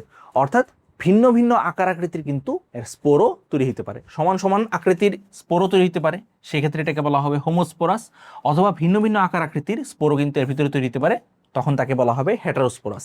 সো ব্রায়োফাইটা এবং টেরিডোফাইটার মাঝে আরেকটা গুরুত্বপূর্ণ যে পার্থক্য সেটা হচ্ছে ব্রায়োফাইটা অর্থাৎ মস প্রকৃতির উদ্ভিদ বা রিক্সিয়ার মাঝে আমরা দেখবো যে যত স্পোর তৈরি হবে সবগুলো স্পোরের আকার আকৃতি সমান। অন্যদিকে টেরিডোফাইটা বা টেরিসের মাঝে স্পোর যেগুলো তৈরি হবে সেগুলো সমান প্রকৃতিরও হইতে পারে কিংবা ভিন্ন ভিন্ন আকার আকৃতিরও হইতে পারে, ঠিক আছে। এটা হচ্ছে 6 নম্বর পার্থক্য। 7 নম্বর এবং 8 নম্বর পার্থক্য আছে, অনেক অনেক পার্থক্য আছে। কাজেই এই ধরনের সৃজনশীল যদি আসে, সৃজনশীলে যদি এরকম ধরনের প্রশ্ন আসে, লেখার মতো কিন্তু অনেক স্কোপ আছে, এগুলো আসলে কিন্তু লেখার মতো অনেক স্কোপ আছে। বাট যেহেতু বইয়ের মাঝে দেখো, বইয়ের মাঝে ব্রায়োফাইটার বৈশিষ্ট্য যখন বলা হয়েছে তখন শুধু ব্রায়োফাইটার বৈশিষ্ট্য বলা হয়েছে, টেরিডোফাইটার বৈশিষ্ট্য যখন বলা হয়েছে টেরিডোফাইটার বৈশিষ্ট্য বলা হয়েছে, এদের মাঝে পার্থক্য আকারে দেখানো হয় নাই, পার্থক্যগুলো হচ্ছে বুঝাই দেওয়া হয় নাই। সে কারণে কিন্তু অনেকেই হচ্ছে এরকম সৃজনশীল আসলে লিখতে পারে না, ঠিক আছে। সো চলো আমরা পরবর্তী 7 নাম্বার এবং 8 নাম্বার যে পার্থক্য আছে এদের মাঝে সেটা একটু দেখে ফেলি। 7 নাম্বার আমরা যেটা মনে রাখবো যে ব্রায়োফাইটার যে স্পোর, ব্রায়োফাইটার স্পোরটা যখন অঙ্কুরিত হয় তখন সেখান থেকে হচ্ছে থ্যালাস কিংবা প্রোটোনামার সৃষ্টি হয়। থ্যালাসটা কীরকম দেখি, থ্যালাস হচ্ছে এরকম, দেখো থ্যালাস হচ্ছে এরকম, দেখো এটাই হচ্ছে তার থ্যালাস। এই থ্যালাসটা কখন সৃষ্টি হয়, যখন তার স্পোর থেকে এটা হচ্ছে নতুন একটা গাছের সৃষ্টি হয়, স্পোরটা যখন অঙ্কুরিত হয় তখন হচ্ছে এরকম থ্যালাসের সৃষ্টি হয়, ঠিক আছে। অন্যদিকে টেরিডোফাইটার যে স্পোর, সেই টেরিডোফাইটার স্পোরটা অঙ্কুরিত হয়ে এরকম, ঠিক আছে, হার্ট শেপের, এই লাভ শেপের হৃৎপিণ্ড আকৃতির কি সৃষ্টি করে, প্রোথ্যালাস সৃষ্টি করে, প্রোথ্যালাস সৃষ্টি করে। সো এটাও কিন্তু এদের মাঝে থাকা একটা গুরুত্বপূর্ণ পার্থক্য, আশা করি হচ্ছে বুঝতে পারছো। আচ্ছা, এরপর আসো সর্বশেষ যে পার্থক্য সেটা হচ্ছে ব্রায়োফাইটার যে শুক্রাণু, ব্রায়োফাইটা অর্থাৎ রিক্সিয়ার যে শুক্রাণু, সেই শুক্রাণু হয় হচ্ছে 2 ফ্লাজেলা বিশিষ্ট। কয় ফ্লাজেলা বিশিষ্ট? 2 ফ্লাজেলা বিশিষ্ট, অর্থাৎ এই শুক্রাণুর সাথে এরকম 2টা লেজের মতো অংশ থাকে, ঠিক আছে। সো 2 ফ্লাজেলা বিশিষ্ট হয়। অন্যদিকে টেরিডোফাইটার যে শুক্রাণু সেটা হচ্ছে বহু ফ্লাজেলা বিশিষ্ট হয়, এটার সাথে অনেকগুলো ফ্লাজেলা লাগানো থাকতে পারে। কয়টা ফ্লাজেলা এটা শিওর না, ঠিক আছে। সো 3টাও থাকতে পারে, 4টাও থাকতে পারে, 6টাও থাকতে পারে। সো এটা হচ্ছে বহু ফ্লাজেলা বিশিষ্ট হয়। সো এইগুলাই হচ্ছে ব্রায়োফাইটা এবং টেরিডোফাইটার মাঝে 8টা পার্থক্য। এই 8টা পার্থক্য আশা করি হচ্ছে স্লাইডটা তো তোমরা পেয়ে যাবা এই ক্লাসের যে ভিডিও ডেসক্রিপশন, সেখান থেকে হচ্ছে ডাউনলোড করে ফেললো। তাহলে যে জিনিসটা হবে যে এরকম ধরনের সৃজনশীল আসলে যে আমাদের ব্রায়োফাইটা এবং টেরিডোফাইটার মাঝে পার্থক্য উল্লেখ করো, এই টাইপের বেসিক কোশ্চেন যদি আসে তোমরা আশা করি সুন্দরভাবে হচ্ছে আনসার করতে পারবে ইনশাল্লাহ, ঠিক আছে। তো চলো এখন আমরা হচ্ছে মেইন বই অনুযায়ী হচ্ছে পড়তে যাই। মেইন বই পড়ার পর আরও কি কি প্রশ্ন আসতে পারে এখান থেকে সেগুলো নিয়ে আমরা আলোচনা করব, ঠিক আছে। সো মেইন বইয়ের মাঝে এবার দেখো যে ব্রায়োফাইটার যে বৈশিষ্ট্যগুলো আছে সেই বৈশিষ্ট্যগুলো যখন উল্লেখ করা আছে, সেই বৈশিষ্ট্যগুলো এখন আমরা যখন পড়তে যাব তখন আমাদের কাছে একদমই বাচ্চা লেভেলে সব কিছু মনে হবে, কারণ যা পড়ার অলরেডি আমরা পড়ে ফেলছি, সব কিছু মোটামুটি আমাদের কভার্ড, ঠিক আছে। 1 নম্বরে যেটা কথা ব্রায়োফাইটা থেকে, এরা হচ্ছে বহুকোষী উদ্ভিদ, এটা নিয়ে তো কোনো সন্দেহ নাই, এবং এরা হচ্ছে ক্রিপ্টোগেমিয়ার অন্তর্গত, অর্থাৎ অপুষ্পক, মানে এদের মাঝে ফুল হয় না, বীজ হয় না, ঠিক আছে। এদের দেহটা কিরকম, গেমিটোফাইটিক। আমরা কিন্তু বলছি যে ব্রায়োফাইটা হচ্ছে হ্যাপ্লয়েড। ব্রায়োফাইটা কিরকম, হ্যাপ্লয়েড প্রকৃতির উদ্ভিদ, অর্থাৎ লিঙ্গধর উদ্ভিদ, কিংবা আমরা বলতে পারি গেমিটোফাইটিক উদ্ভিদ।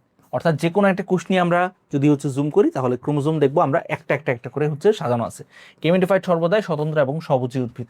এর দেহ হচ্ছে থ্যালয়েড। আমরা তো বললামই যে ব্রায়োফাইটা, এটার দেহকে সত্যিকারের মূলকাণ্ড পাতায় বিভক্ত করা যায় না, তবে মূলের পরিবর্তে কি থাকে, মূলের পরিবর্তে থাকে এককোষী রাইজয়েড অথবা বহুকোষী স্কেল, এককোষী রাইজয়েড অথবা বহুকোষী স্কেল। রাইজয়েড এবং স্কেল এটা আমি আবার দেখাই দিচ্ছি, ঠিক আছে। রাইজয়েড কিরকম দেখো, রাইজয়েড হচ্ছে এরকম, ঠিক আছে, এককোষী। রাইজয়েড হচ্ছে এককোষী। অন্যদিকে স্কেল জিনিসটা হচ্ছে বহুকোষী, অনেকগুলো কোষ আছে না, স্কেল হচ্ছে অনেকগুলো কোষ আছে। সো এই জিনিসটি হচ্ছে এখানে বলা আছে যে এদের মূলের পরিবর্তে কি থাকে, এককোষী রাইজয়েড অথবা বহুকোষী স্কেল থাকে, আচ্ছা, এরপর দেখো আর কি কি বৈশিষ্ট্য আছে, যে এদের মাঝে কোনো ধরনের ভাস্কুলার টিস্যু নাই, অর্থাৎ জাইলেম ফ্লোয়েম থাকে না, এর দেহটা হচ্ছে প্যারেনকাইমা কোষ দিয়ে গঠিত।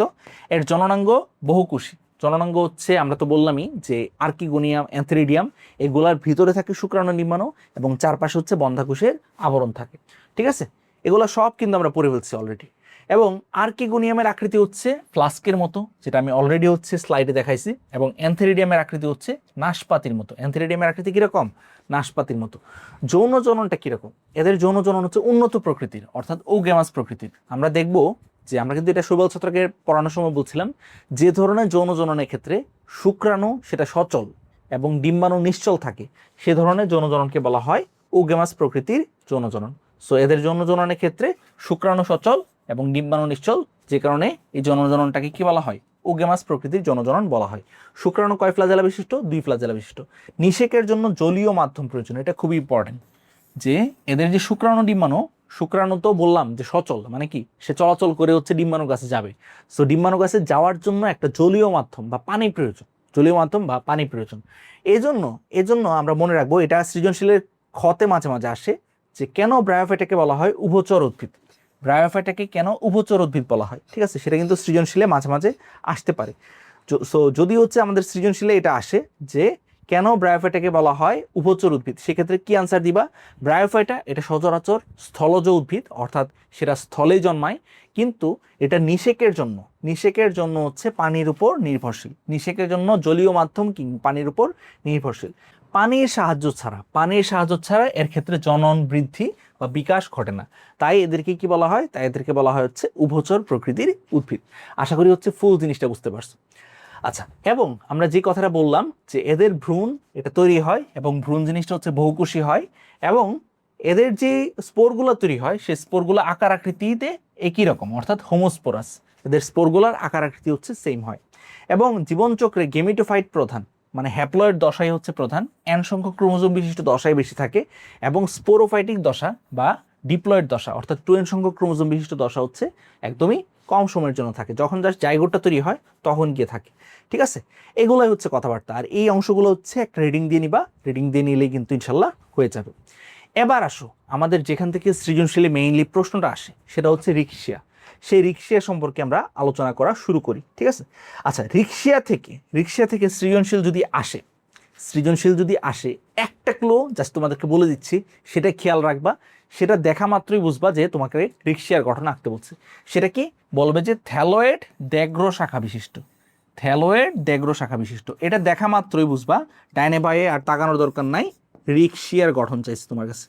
বায়োলজি ফুল বইটার মাঝে কোথাও কিন্তু এই শব্দটা নাই, যে থ্যালয়েড দ্যাগ্র শাখান্বিত মানে কি? এটা যদি একটা রিক্সিয়া হয়, সেটা মাথার মাঝে হচ্ছে 2 মাথাওয়ালা আছে না?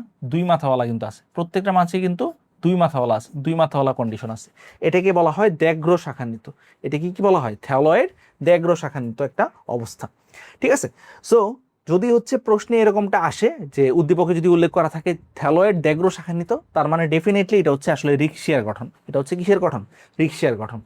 আর যদি এই কথাটা থাকে যে সচুর পক্ষল যৌগিক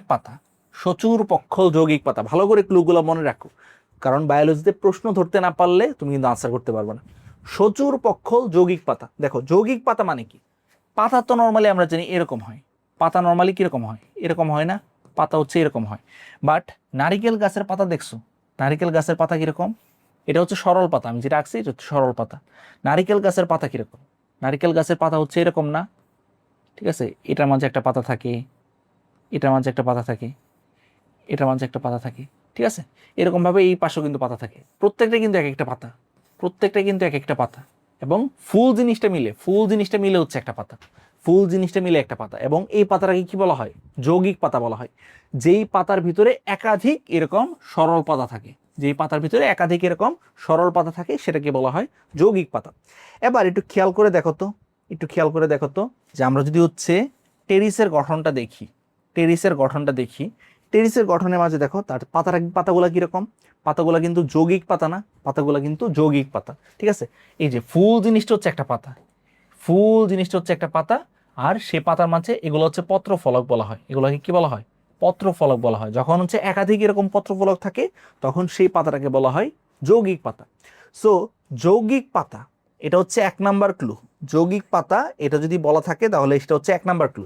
2 নাম্বার কি? 2 নাম্বার হচ্ছে সচুর পক্ষল যৌগিক পাতা, এবং এর পাশাপাশি হচ্ছে তোমার কি বলে দিবে যে এটা হচ্ছে তোমার স্পোরোফাইটিক, এটা হচ্ছে স্পোরোফাইটিক বা ডিপ্লয়েড। এই কথাগুলো বললে বুঝবা যে হচ্ছে এটা আসলে টেরিসকে বোঝানো হয়েছে। এটা কিসে কাকে বোঝানো হয়েছে? এটা হচ্ছে টেরিসকে বোঝানো হয়েছে। সো ভালো করে মনে রাখবা যে উদ্দীপকে আসলে কি আসছে সেটার উপর ডিপেন্ড করে কিন্তু আনসার করতে হবে, উল্টাপাল্টা আনসার করলে কিন্তু হবে না। থ্যালয়েড ড্যাগ্রো শাখান্বিত, এটা দেখলে আমরা লিখবো হচ্ছে রিক্সার কথা, আর শত্রুপক্ষ যৌগিক পাতা, এটা দেখলে আনসার করতে হবে হচ্ছে টেরিসের গঠন। ঠিক আছে?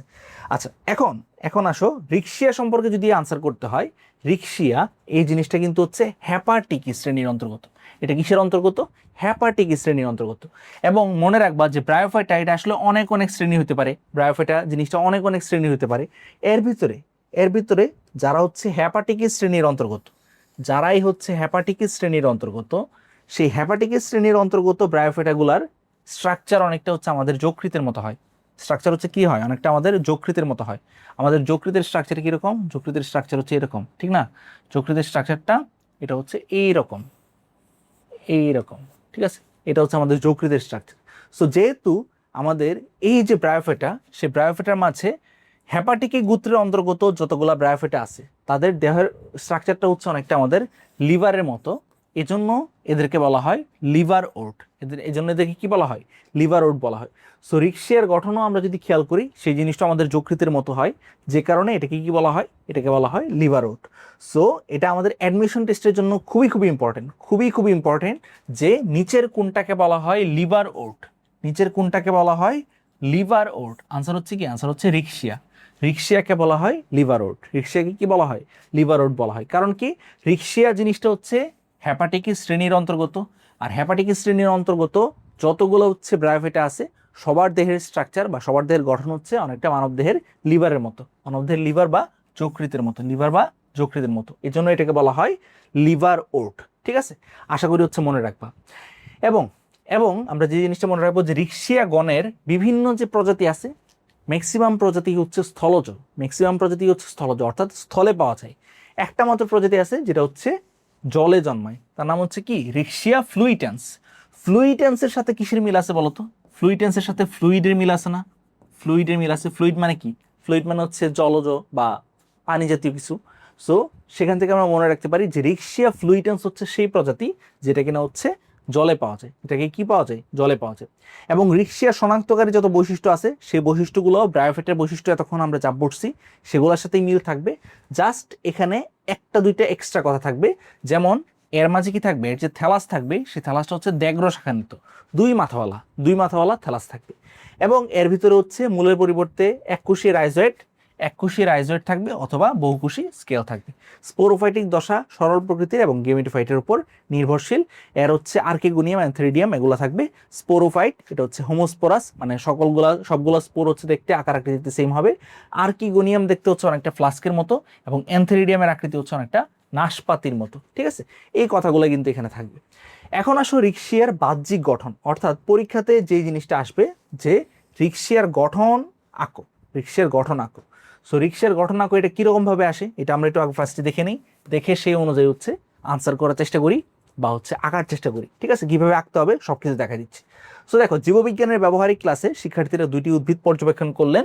একটা উদ্ভিদ হচ্ছে থ্যালয়েড, ড্যাগ্রো শাখান্বিত। দ্যাটস ইট, আমাদের মিলে গেল কিন্তু। থ্যালয়েড, ড্যাগ্রো শাখান্বিত, এই দুইটা ক্লু দেখলেই আমরা বুঝবো যে আর কিছুই না, ডাইনে বায়ে চাওয়ার দরকার নাই। এটা কাকে বোঝানো হয়েছে? রিক্সিয়াকে বোঝানো হয়েছে। থ্যালয়েড ড্যাগ্রো শাখান্বিত একটা উদ্ভিদ পাইলেন। ঠিক আছে? যেটার জীবনচক্রের প্রধান দশা। অপর উদ্ভিদটা হচ্ছে হৃৎপিণ্ডাকার। আমরা কিন্তু বলছি যে হৃৎপিণ্ডাকার গঠন এটা হচ্ছে টেরিসের যে প্রোথ্যালাস। হৃৎপিণ্ডাকার গঠন এটা হচ্ছে টেরিসের যে প্রোথ্যালাস। হৃৎপিণ্ডাকার গঠন এটা হচ্ছে টেরিসের যে প্রোথ্যালাস আছে, প্রোথ্যালাসটার গঠন হচ্ছে হৃৎপিণ্ডাকার। ঠিক আছে? এবং সবুজি বা ওইগুলো তো বললোই। হৃৎপিণ্ডাকার উদ্ভিদটির প্রধান দশা হচ্ছে রেণুধর। দেখছো? আমি কিন্তু বলছি না, একটু আগে কিন্তু বলছি যে লিঙ্গধর, রেণুধর এই কথাগুলো কিন্তু আসবে। লিঙ্গধর কি ছিল? লিঙ্গধর ছিল গেমিটোফাইটিক বা হ্যাপ্লয়েড। অন্যদিকে রেণুধর মানে হচ্ছে, রেণু মানে হচ্ছে স্পোর। সো রেণুধর মানে হচ্ছে স্পোরোফাইটিক কিংবা ডিপ্লয়েড, অর্থাৎ 2n সংখ্যক ক্রোমোসোম বিশিষ্ট। সো দেখো, শিক্ষক কি বললেন? শিক্ষক বললেন যে হৃৎপিণ্ডাকার উদ্ভিদ, যেটা হৃৎপিণ্ডাকার উদ্ভিদ কোনটা? টেরিসের তোমার হচ্ছে প্রোথ্যালাসকে বোঝানো হচ্ছে। সো প্রোথ্যালাসের মাঝে, প্রোথ্যালাসটা হচ্ছে তার গেমিটোফাইটিক দশা, কিন্তু তার যে মেইন দশা বা মেইন যে হচ্ছে শরীর, সেটার নাম হচ্ছে টেরিস। সেই টেরিস উদ্ভিদটা কি প্রধান দশা কিরকম? প্রধান দশা হচ্ছে ডিপ্লয়েড কিংবা 2n সংখ্যক ক্রোমোজোম বিশিষ্ট, সেটা ব্যাখ্যা করতে বলছে। সো সেটা আমরা যখন টেরিস পড়াবো তখন কিভাবে ব্যাখ্যা করবা সবকিছু ভাই হচ্ছে পড়াই দিব। এখন দেখো আজকে আমরা যেটা পড়াচ্ছি সেটা হচ্ছে থ্যালয়েড দ্যাগ্রশাখান্বিত রিক্সিয়া। সো রিক্সিয়ার গঠনটা কেমনে আসছে দেখো। উদ্দীপকের থ্যালয়েড উদ্ভিদের চিহ্নিত চিত্র সহকারে শনাক্তকারী বৈশিষ্ট্য লেখো। সো উদ্ভিদের থ্যালয়েড উদ্ভিদ কোনটা? থ্যালয়েড উদ্ভিদ হচ্ছে রিক্সিয়া। সেই রিক্সিয়ার কি বলছে? রিক্সিয়ার চিহ্নিত চিত্র সহকারে, মানে চিহ্নিত চিত্র আঁকতে হবে ফার্স্টে এবং পরবর্তীতে শনাক্তকারী বৈশিষ্ট্য বলতে হবে যে রিক্সিয়ার আসলে শনাক্তকারী বৈশিষ্ট্য কি। রিক্সিয়ার 1 নম্বর শনাক্তকারী বৈশিষ্ট্যই হচ্ছে এটা কিরকম থ্যালয়েড প্রকৃতির এবং এর পাশাপাশি হচ্ছে এর ক্ষেত্রে দ্যাগ্র শাখা থাকে, মানে এর যে অগ্র সেই অগ্রের মাঝে 2টা মাথা থাকে, ঠিক আছে। এটাই হচ্ছে তার মেইন শনাক্তকারী বৈশিষ্ট্য। বাকি যত বৈশিষ্ট্য আছে যে এর ভিতরে হচ্ছে মূলের পরিবর্তে রাইজোয়েট থাকে, এককুশি বা হচ্ছে বহুকুশি স্কেল থাকে, বা হচ্ছে এর ভিতরে হচ্ছে অ্যান্থেরিডিয়াম আর্কিওনিয়াম এগুলো থাকে, ঠিক আছে। ওগুলো হচ্ছে আমরা সুন্দরভাবে আশা করি শনাক্তকারী বৈশিষ্ট্যের মাঝে লিখতে পারবো। বাট মেইন কথাটা, মেইন যে হচ্ছে শনাক্তকারী বৈশিষ্ট্য সেটা হচ্ছে থ্যালয়েড দ্যাগ্র শাখা, থ্যালয়েড দ্যাগ্র শাখান্বিত, ঠিক আছে। আশা করি বুঝতে পারছো কিভাবে আনসার করতে হবে। এরপর দেখো যে শিক্ষক পুরনো রাজবাড়ির দেওয়াল হতে অদ্ভুত প্রকৃতির সচুর পক্ষল যৌগিক পাতা সম্বন্ধিত একটা উদ্ভিদ সংগ্রহ করে শিক্ষার্থীদের বললেন যে এর জননাঙ্গ প্রধান উদ্ভিদে না থাকে পৃথক অঙ্গের সৃষ্টি হয়। সো সচুর পক্ষল যৌগিক পাতা এটা বললে আমি কি বলছি যে বুঝতে হবে টেরিসের কথা। অন্যদিকে শিক্ষক টপ থেকে অপর একটি থ্যালয়েড দ্যাগ্র শাখান্বিত, আবার কথাটা চলে আসছে থ্যালয়েড দ্যাগ্র শাখান্বিত, এটা দেখা মাত্রই বুঝবা যে তোমার কাছে হচ্ছে কার গঠন চাচ্ছে? রিক্সিয়ার গঠন যাচ্ছে। সো থ্যালয়েড দ্যাগ্র শাখান্বিত গেমিটোফাইটিক উদ্ভিদ নিয়ে বর্ণনা করলেন। সো এটা মানেই হচ্ছে আসলে রিক্সিয়ার গঠন যাচ্ছে। এবার গ নাম্বার কি বলছে দেখো, উদ্দীপকে উল্লিখিত অদ্ভুত প্রকৃতি। অদ্ভুত প্রকৃতি কোনটা বলছিল? অদ্ভুত প্রকৃতি বলছিল হচ্ছে সচুর পক্ষল বা টেরিসের কথা। সো টেরিসের মাঝে গেমিটোফাইটিক দশা কোনটা? টেরিসের যে গেমিটোফাইটিক দশা সেটা কি? সেটা হচ্ছে তার প্রোথ্যালাস, সেটা হচ্ছে তার প্রোথ্যালাস, ঠিক আছে। টেরিসের যেই তোমার অদ্ভুত প্রকৃতির গেমিটোফাইটিক দশা, টেরিসের যে গেমিটোফাইটিক দশা সেটা হচ্ছে তার প্রোথ্যালাস, যে প্রোথ্যালাস হচ্ছে হ্যাপ্লয়েড কিংবা n সংখ্যক ক্রোমোজোম বিশিষ্ট, সেটার গঠন বর্ণনা করতে বলছে। সো সেটার গঠন মানে হচ্ছে ওই হৃৎপিণ্ডাকার গঠন, সেটা আমরা নেক্সট ক্লাসে জানবো। আর আজকের ক্লাসে আমরা যেটা পড়াচ্ছি সেটা কিভাবে আসে দেখো, যে উদ্দীপকে উল্লিখিত গেমিটোফাইটিক থ্যালয়েড উদ্ভিদটি, উদ্দীপকে উল্লিখিত গেমিটোফাইটিক থ্যালয়েড উদ্ভিদ কোনটা? থ্যালয়েড দ্যাগ্র শাখান্বিত মানে হচ্ছে রিক্সিয়া। সো এটা তার আসলে রিক্সিয়ার গঠন বোঝাচ্ছে। সো উদ্দীপকে উল্লিখিত গেমিটোফাইটিক থ্যালয়েড উদ্ভিদটি শ্রেণীবিন্যাসগত অবস্থান এবং পরিবেশীয় সূচক হিসেবে নির্দেশ করে, তা বিশ্লেষণ করো। শ্রেণীবিন্যাসগত অবস্থান মানে কি?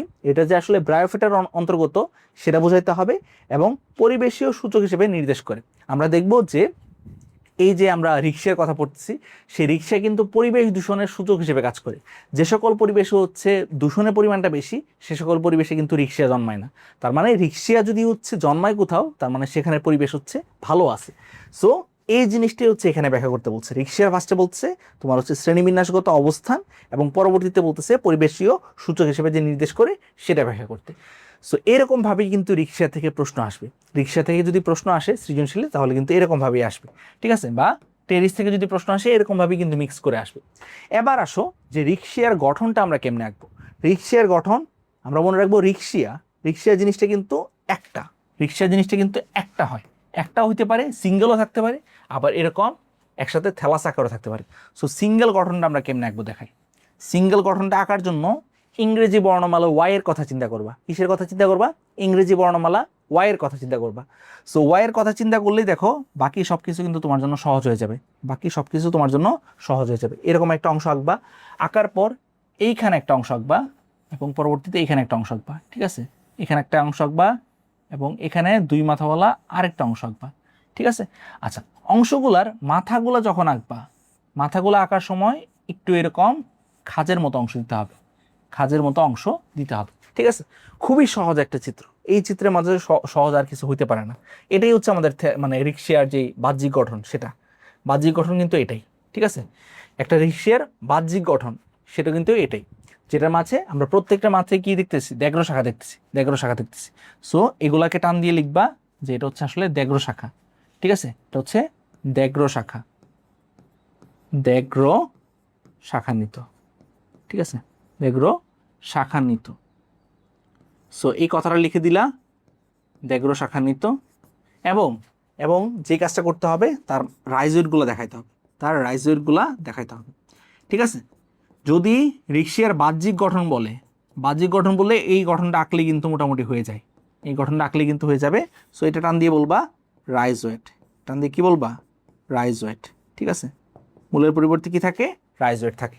এবং খুবই ইম্পর্টেন্ট যেটা, সেটা হচ্ছে এই যে গঠন, সেই গঠনের একদম কেন্দ্র বরাবর, একদম কেন্দ্র বরাবর এরকম একটা শিরা আঁকতে হবে, এরকম একটা শিরা আঁকতে হবে। এই শিরাটাকে আমরা কি বলবো, এই শিরাটাকে আমরা বলবো কেন্দ্রীয় শিরা। এই শিরাটাকে আমরা কি বলবো, কেন্দ্রীয় শিরা বলবো, কেন্দ্রীয় শিরা, ঠিক আছে। এবং দেখো এখানে একটা খাঁজ দেখতেছেন আমরা, এই জায়গাতে একটা খাঁজ দেখতেছি, সেই খাঁজটাকে আমরা বলবো অগ্রস্থ খাঁজ। অগ্র মানে হচ্ছে মাথার দিকে, সো অগ্রস্থ খাঁজ বা এপিক্যাল নচ বলা হয়। অগ্রস্থ খাঁজ কিংবা ইংলিশে বললে বলতে হয় এপিক্যাল নচ, এপিক্যাল নচ, ঠিক আছে। সো এর মাথার দিকের অংশে কি থাকবে, এপিক্যাল নচ থাকবে, এপিক্যাল নচ থাকবে। আচ্ছা, সো মোটামুটি এটাই হচ্ছে আমাদের রিক্সার গঠন, এটাই হচ্ছে আমাদের রিক্সার গঠন। এখন রিক্সিয়া জিনিসটা এরকমভাবে একটা হিসেবে থাকতে পারে, মানে সিঙ্গেল হিসেবে থাকতে পারে একটা রিক্সিয়া, অথবা অনেকগুলো রিক্সিয়া একসাথে মিলে এরকম একটা গোলাপের পাপড়ির মতো একটা অবস্থা সৃষ্টি করতে পারে। এইরকম ফরমেশনে দলবদ্ধভাবে সে যখন থাকে, তখন এই অবস্থাটাকে বলা হয় রোজের দশা। কি বলা হয়, রোজের দশা বলা হয়। রোজের দশা মানে হচ্ছে অনেকগুলা রিক্সিয়া একসাথে মিলে হচ্ছে এরকম ভাবে গোলাপের মতো হচ্ছে সাজায় আছে, গোলাপের মতো সাজায় আছে। সো সিঙ্গেল একটা থাকতে পারে, অথবা গোলাপের মতো এরকম ভাবে সাজায় থাকতে পারে, ঠিক আছে। সো এটাই হচ্ছে আমরা কি লিখবো, এটাই হচ্ছে আমরা লিখবো যে ফিগার দিয়ে রিক্সিয়া, ফিগার দিয়ে রিক্সিয়া, ঠিক আছে। এটাই হচ্ছে তার বাহ্যিক গঠন। এবার আমরা যদি হচ্ছে রিক্সিয়ার এই বরাবর কেটে ফেলি, এই বরাবর ধরো কেটে ফেলি, এই বরাবর কাটলে আমরা নিশ্চয়ই একটা অন্তর গঠন পাবো বা প্রস্থচ্ছেদ পাবো। সো প্রস্থচ্ছেদের গঠনটা কিরকম সেটা তোমাদেরকে দেখাই, ঠিক আছে। আমরা ধরো এই বরাবর কেটে ফেললাম, এই বরাবর কেটে ফেললাম, ঠিক আছে। অন্য একটা কালার নেই, হ্যাঁ, এই বরাবর ধরো কেটে ফেললাম। এই বরাবর কাটলে সেই ক্ষেত্রে হচ্ছে প্রস্থচ্ছেদের গঠনটা হবে এরকম, প্রস্থচ্ছেদের গঠনটা হবে এরকম। এবং এই অন্তর গঠনটা কিন্তু মাঝে মাঝেই হচ্ছে সৃজনশীলে এসে থাকে, ঠিক আছে। যে ওই দ্যাগ্র শাখান্বিত যে উদ্ভিদটার কথা বলা হয়েছে উদ্দীপকে, সেটার অন্তর গঠন ব্যাখ্যা করো। সো দ্যাগ্র শাখান্বিত মানে হচ্ছে রিক্সিয়ার কথা বলা হয়েছে, বা রিক্সিয়ার অন্তর গঠন ব্যাখ্যা করো। অন্তর গঠন ব্যাখ্যা করতে হলে তোমাকে এই চিত্রটা আঁকতে হবে। এই চিত্রটা দেখে খুবই জটিল মনে হচ্ছে, বাট চিত্রটা আঁকা একদমই সহজ, ঠিক আছে। ফার্স্ট অফ অল আমি যেভাবে বলতেছি ওই সিকোয়েন্স মেনটেন করে হচ্ছে মনে রাখবা, তাহলে দেখবো যে ইজি হয়ে গেছে। প্রথম কথা যেটা, সেটা হচ্ছে বাসা বাড়িতে যে কড়াই পাওয়া যায়, এরকম একটা কড়াইয়ের কথা চিন্তা করবা। কিসের কথা চিন্তা করবা, কড়াইয়ের কথা। কড়াই তো সবাই দেখছো, ঠিক আছে। কড়াই বানাচ্ছে হচ্ছে নুডলস টুডলস অনেক কিছু রান্না করে বা বিভিন্ন খাবার দাবার রান্না করে। সো কড়াই একটা আঁকবা, কড়াই আঁকার পর তারপর এখানে হচ্ছে এরকম এক সারি কুশ আঁকবা, এখানে হচ্ছে কি আঁকবা, এক সারি কুশ আঁকবা। এক সারি কুশগুলোর ক্ষেত্রে চেষ্টা করবো একটু চ্যাপ্টা করে আঁকতে, তাহলে জিনিসটা দেখতে সুন্দর হবে আর কি। টেনশন নেওয়ার কারণে একদম বইয়ের মতোই আঁকতে হবে এমন কোনো কথা নেই। বায়োলজি পরীক্ষা আমাদের খারাপ হয় কেন জানো, কারণ আমাদের মাইন্ডে একটা জিনিস কাজ করে, সেটা হচ্ছে সম্ভবত বায়োলজি পরীক্ষায় বইতে যেরকমভাবে লেখা আছে হুবহু ওই রকমভাবে লিখতে হবে, না লিখলে হচ্ছে স্যার কেটে দিবে। আনসার হচ্ছে ওইরকম না। বেসিকটা বুঝো, বেসিক বুঝলে তুমি নিজের মতো করে হচ্ছে বানায় লিখতে পারবা, বা সুন্দর করে হচ্ছে স্টেপ বাই স্টেপ লিখতে পারবা, ঠিক আছে। একদম বইয়ের মতো হুবহু ওই রকমভাবে লিখতে হবে এমন কোনো কথা নাই। আচ্ছা, এই একটা শাড়ি দিলা, একটা শাড়ি দেওয়ার পর এরপর বাকি অংশটা সহজ। বাকি অংশটার ক্ষেত্রে তুমি যেরকম খুশি ওই রকম কুশ দিতে পারো, ঠিক আছে। যেরকম খুশি ওই রকম আকৃতির কুশ দিতে পারো, বরঞ্চ অসমান আকৃতির কুশ দিলে জিনিসটা দেখতে আরো সুন্দর হবে। বিভিন্ন কুশ দিয়ে বা বিভিন্ন আকার আকৃতির কুশ দিয়ে এই ফুল জিনিসটা ভরে ফেলো, ঠিক আছে। এই কড়াই ভরে ফেলো। আচ্ছা, আমাদের কড়াই ভরে ফেলা শেষ। এরপর আমাদের কি কাজ করতে হবে বলো তো? এরপর আমাদের যে কাজটা করতে হবে সেটা হচ্ছে এই যে নিম্নত্বক, সেই নিম্নত্বকে আমাদেরকে দেখাইতে হবে হচ্ছে রাইজোয়েড, ঠিক আছে। রাইজোয়েড জিনিসটা কিরকম হবে, রাইজোয়েড হবে এককুশি। রাইজোয়েড এবং স্কেলের মাঝে মেইন যে পার্থক্য সেটা কিন্তু ভাই বলে দিছি। রাইজোয়েড হয় এককুশি, অন্যদিকে স্কেল জিনিসটা হয় হচ্ছে বহুকুশি। সো স্কেল যখন আঁকবা, স্কেল আঁকার ক্ষেত্রে অনেকগুলো কুশ দেখাতে হবে। স্কেল জিনিসটা একটু বড় করে আঁকতে পারো এবং সেটার মাঝে অনেকগুলো কুশ দেখাতে হবে, অনেকগুলো কুশ। বাট রাইজয়েড আঁকার ক্ষেত্রে কিন্তু ভুলেও কোনো ধরনের কুশ দেখানো যাবে না, একটা মাত্র কুশি দেখাতে হবে। সো এরকম বহুকুশি হইলে সেটাকে আমরা বলবো স্কেল, আর এক কুশি হইলে সেটাকে আমরা কি বলবো, রাইজয়েড বলবো। এখন রাইজয়েড হইতে পারে আবার দুই রকমের, রাইজয়েড হইতে পারে দুই রকমের। কিছু রাইজয়েডে এইরকম তোমার হচ্ছে অমসৃণ অংশ থাকে, সো এদেরকে বলা হবে অমসৃণ রাইজয়েড। আর এটাকে বলা হবে মসৃণ রাইজোয়েট। সো এরকম আরও একটা অমসৃণ রাইজোয়েট বা মসৃণ রাইজোয়েট আমরা এঁকে ফেলি, ঠিক আছে?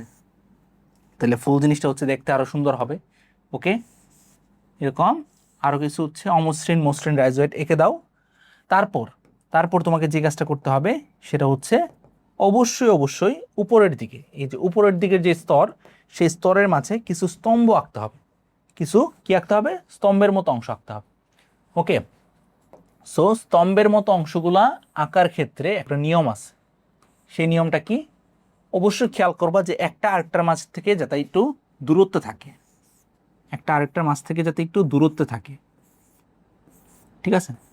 আমরা এখানে যে কোষগুলো আঁকবো সেই কোষগুলো এরকম লম্বাটে প্রকৃতির হবে, লম্বাটে প্রকৃতির, এবং উপরের দিকের যে কোষটা হবে সেই কোষটা এরকম চেষ্টা করবো পুঁতি আকৃতি রাখতে, তাহলে জিনিসটা দেখতে সুন্দর হবে।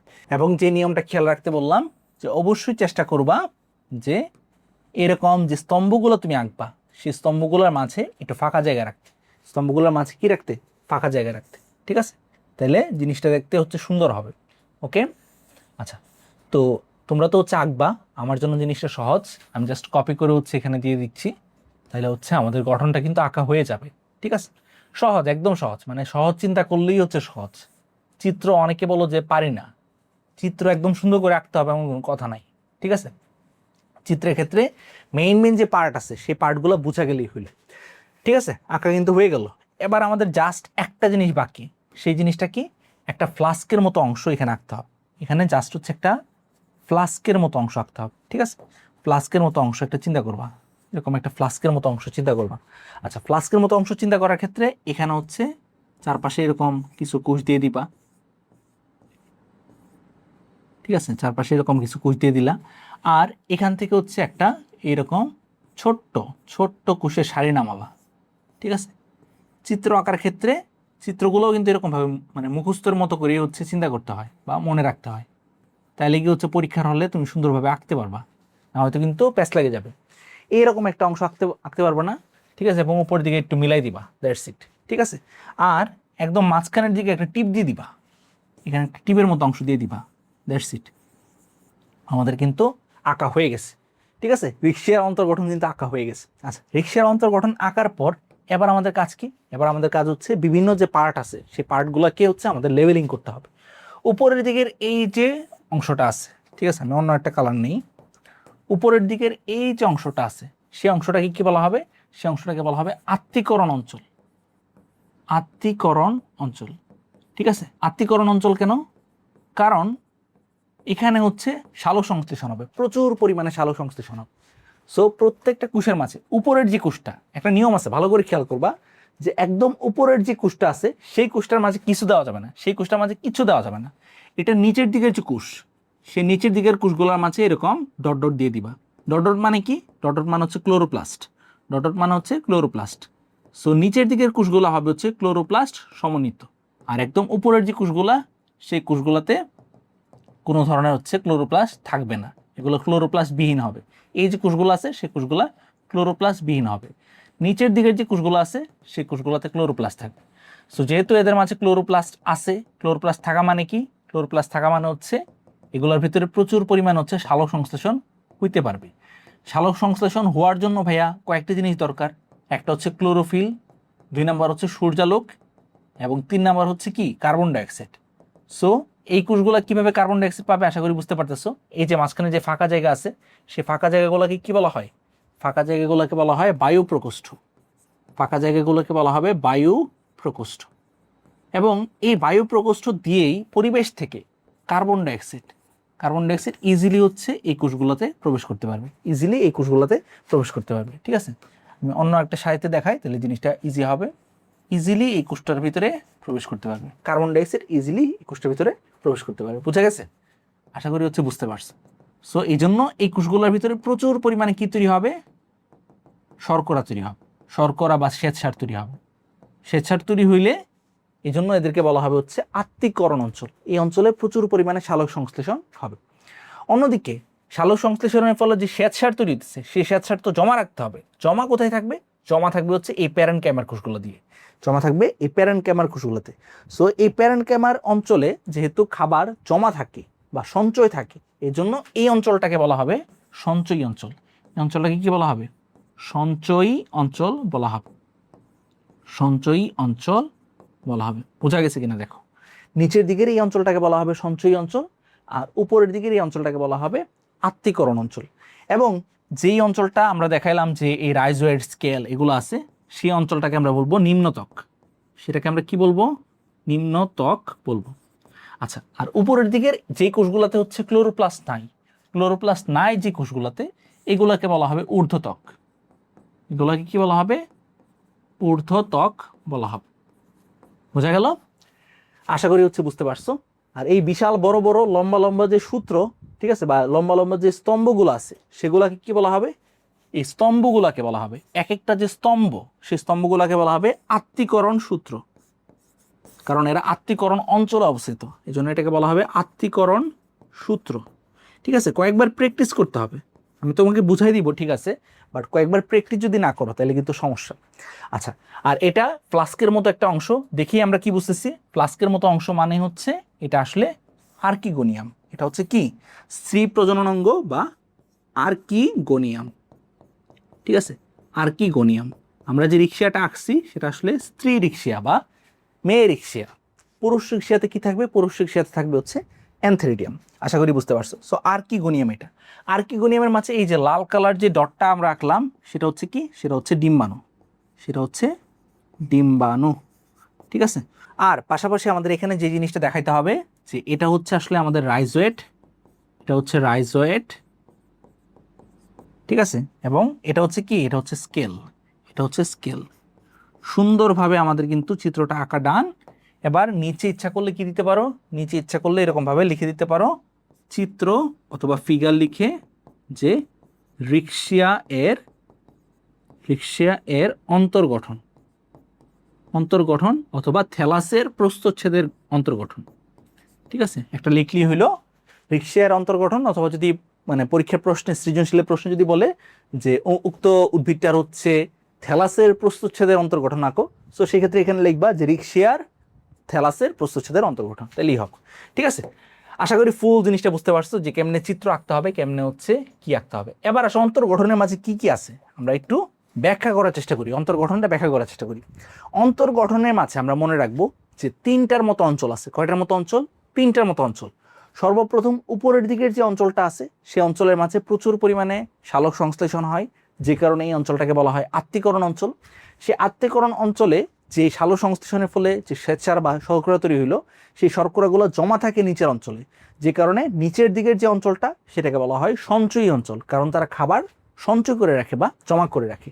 আর নিচের দিকের যে ত্বকটা আছে, সেই ত্বকটাকে বলা হয় নিম্নত্বক। নিম্নত্বকে দুইটা জিনিস থাকে, একটা হচ্ছে রাইজোয়েড যেটা কিনা এককোষী, এবং দুই নম্বর হচ্ছে স্কেল যেটা কিনা বহুকোষী। এবং আমরা মনে রাখবো যে একদম যে আত্তীকরণ অঞ্চল, সেই আত্তীকরণ অঞ্চলের উপরের দিকে বা মাঝখানের দিকে থাকে হচ্ছে তার স্ত্রী জননাঙ্গ, যেটাকে বলা হয় আর্কিগোনিয়াম। আর্কিগোনিয়ামের ভিতরে হচ্ছে ডিম্বাণু থাকে, ডিম্বাণুর চারপাশে এখানে কিছু পরিমাণ হচ্ছে বন্ধ্যাকোষের আবরণ কিন্তু থাকতে পারে। ঠিক আছে, আর এই আত্তীকরণ অঞ্চলের ক্ষেত্রে যেই লম্বা লম্বা সারি সারি যে কোষগুলা থাকে, সেগুলোকে বলা হয় আত্তীকরণ সূত্র। আত্তীকরণ সূত্রগুলার ফাঁকে ফাঁকে মাঝখানে মাঝখানে কিন্তু একটা স্পেস আছে, যে স্পেসগুলোকে বলা হয় বায়ু প্রকোষ্ঠ।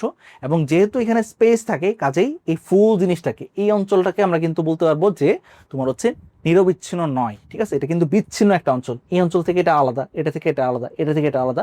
সো এটা হচ্ছে একটা বিচ্ছিন্ন অঞ্চল। সো আত্তীকরণ অঞ্চল, বা যেটাকে অনেক ক্ষেত্রে বলা হয় সালোক সংশ্লেষণের অঞ্চল, সালোক সংশ্লেষণের অঞ্চল। ঠিক আছে, সালোক সংশ্লেষণ এর অঞ্চল। সো এই অঞ্চলটা কিরকম?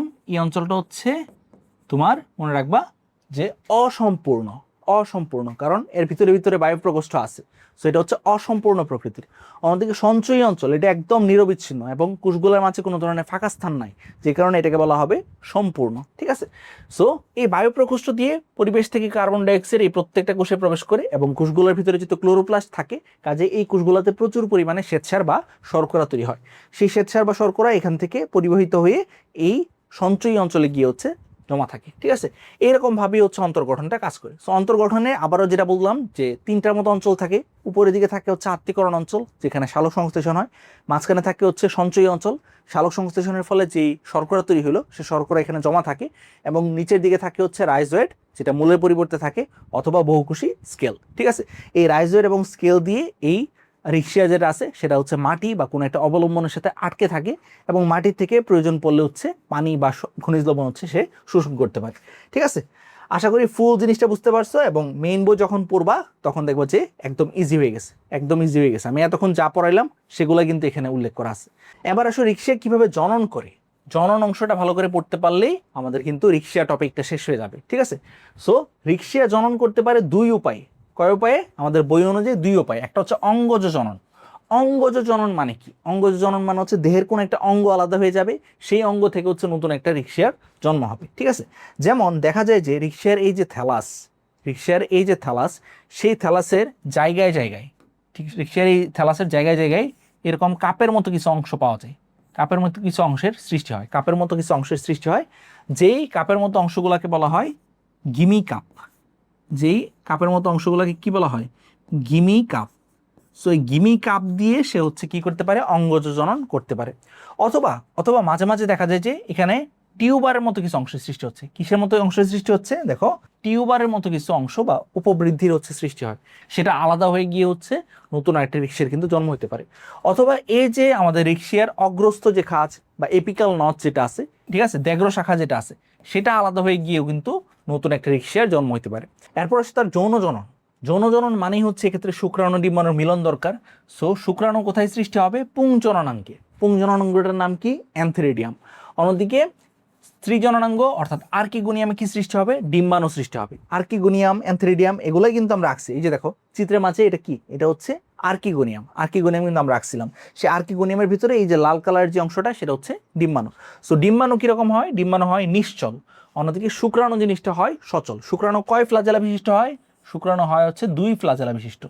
সো যখনই এই রিক্সিয়াটা, ঠিক আছে, এটা তো একটা স্ত্রী রিক্সিয়া, অন্য একটা পুরুষ রিক্সিয়া, সে যখনই জলীয় পরিবেশ পাবে অর্থাৎ পানির উপস্থিতি পাবে, পানির উপস্থিতি পাইলে তার যে অ্যান্থেরিডিয়াম বা পুংজননাঙ্গ যেটা, সেটা থেকে এই শুক্রাণুটা বের হয়ে এসে এই যে গমন পথ বা এই যে হচ্ছে ফাঁকা জায়গা, সে ফাঁকা জায়গা দিয়ে গিয়ে হচ্ছে এই ডিম্বাণুকে নিষিক্ত করবে। ডিম্বাণুকে নিষিক্ত করলে দেখা যাবে যে জাইগোট সৃষ্টি হয়েছে।